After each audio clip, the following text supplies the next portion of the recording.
сәпәргә маңғанда жан анам һойлыда калган.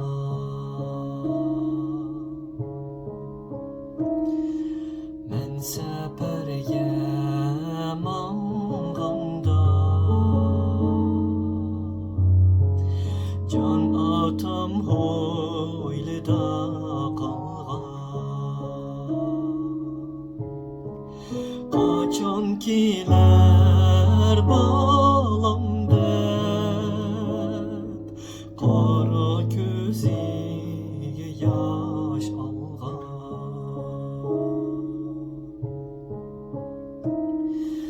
Качан килер балам деп кара көзиге яш алган.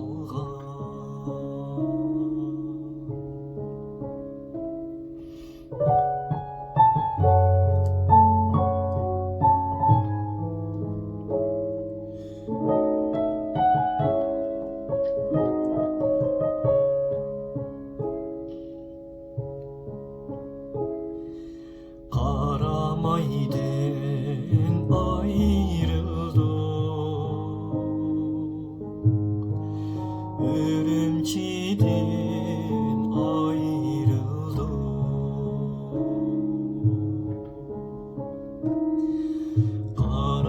Карамайдың айрылдық,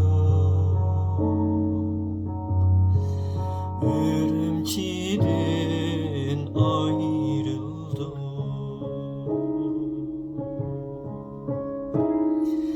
Тағдыр қисметке бойсунуп,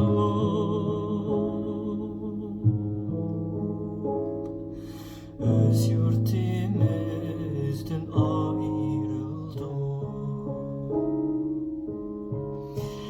Taqdir qismetke boysunup, öz yurtimizden ayrıldık. La la la la la la la la